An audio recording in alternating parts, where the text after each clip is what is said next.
আসসালামু আলাইকুম ওয়া রাহমাতুল্লাহি ওয়া বারাকাতুহু। আলহামদুলিল্লাহি রাব্বিল আলামিন ওয়াসসালাতু ওয়াসসালামু আলা সাইয়্যিদিল মুরসালিন ওয়া আলা আলিহি ওয়া আসহাবিহি আজমাইন। শুধু দর্শক শ্রোতা, দেশ ও বিদেশে যে যেখানে অবস্থান করছেন সবাইকে ইসলামিক ভিডিও টিউবের পক্ষ থেকে স্বাগত জানাচ্ছি আমি মাহমুদুল হাসান। শুধু দর্শক, আপনাদের পাঠানো জীবন ঘনিষ্ঠ প্রশ্ন উত্তর নিয়ে সাজানো আমাদের আজকের আয়োজন। দর্শক, চ্যানেলটিকে সাবস্ক্রাইব করুন এবং ভিডিওতে লাইক, কমেন্ট, শেয়ার করে আপনাদের মূল্যবান মতামত জানাবেন এবং প্রশ্ন করবেন। ফিরে আসছে ছোট্ট একটি ইন্ট্রো পরে।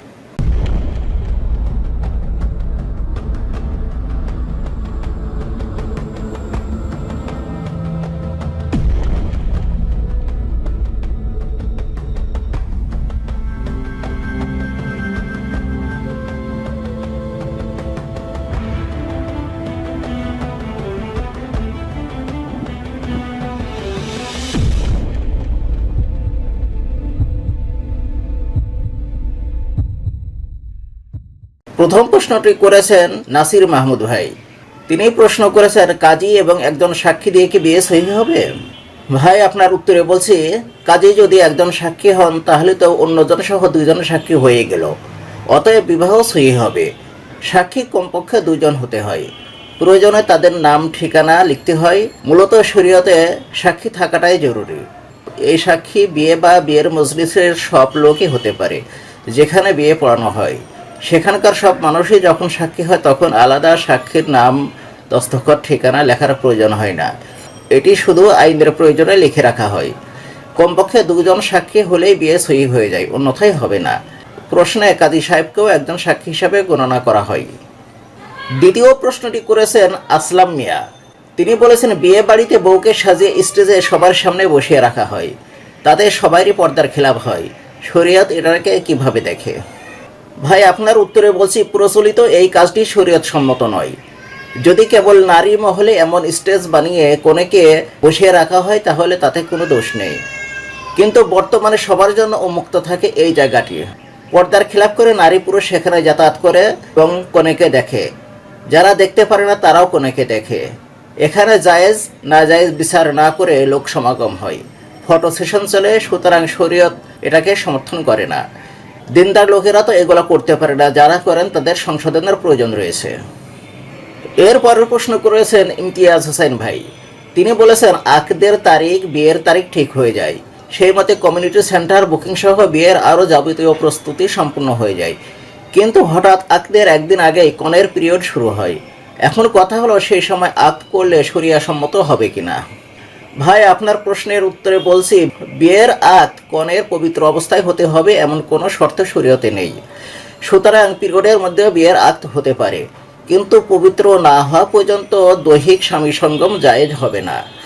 একই সাথে চলাফেরা, জীবনযাপন হতে পারে।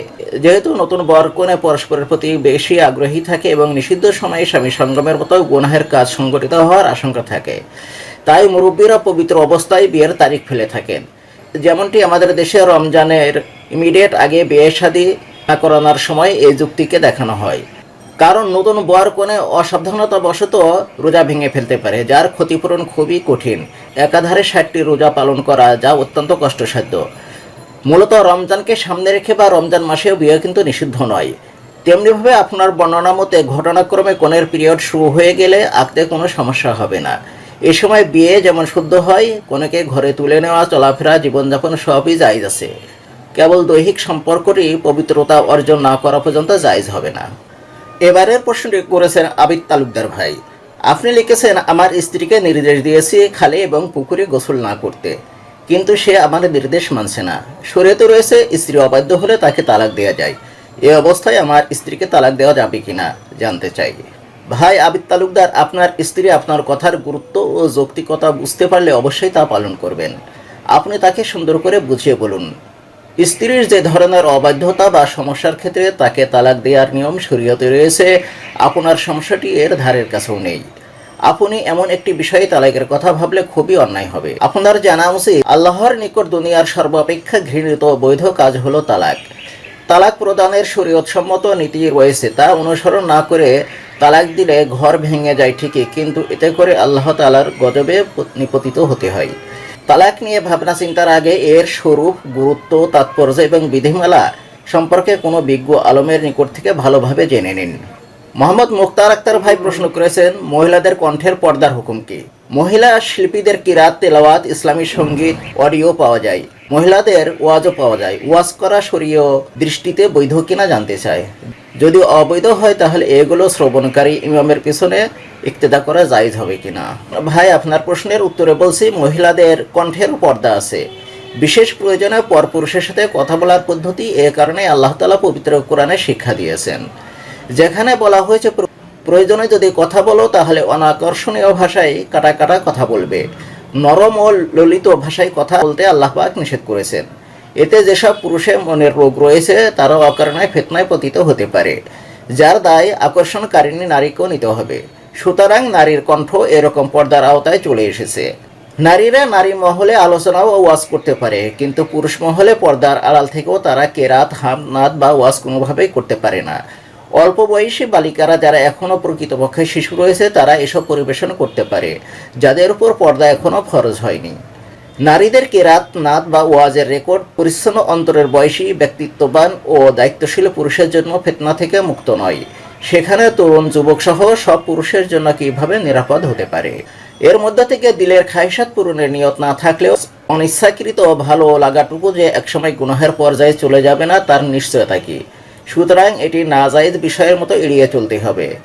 ইমাম সাহেবও এর বাইরে নন, তবে এই জন্য যেমন কোনো মুসল্লির নামাজ অশুদ্ধ হবে না, তেমনি ইমাম সাহেবের ইমামতিও অশুদ্ধ হবে না। গুনাহকে গুনাহ ভেবে করলে তা ছাড়ার বা তওবা করার সুযোগ থাকে, আর গুনাহকে গুনাহ মনে না করলে ইমানের ঘাটতি দেখা যায়। মাসালা সবার জন্যই সমান, তবে অধিক সতর্কতা অবলম্বনকারী অধিক নিরাপদ। দর্শক, এতক্ষণ ইসলামিক ভিডিও টিউবের সাথে থাকার জন্য অসংখ্য ধন্যবাদ। আল্লাহ পাকের শাহী দরবারে দোয়া করে ভিডিওটি যেন আমার এবং আপনাদের জীবনের চলার পাথওয়া হিসাবে আল্লাহ পাক কবুল করেন। সবাইকে অনুরোধ করছি চ্যানেলটিকে সাবস্ক্রাইব করুন এবং ভিডিওতে লাইক, কমেন্ট, শেয়ার করে আমাদের সাথেই থাকুন। আজকের মতো এখানে শেষ করছি। সবাই সুস্থ, সুন্দর এবং নিরাপদে থাকবেন। আল্লাহ হাফেজ।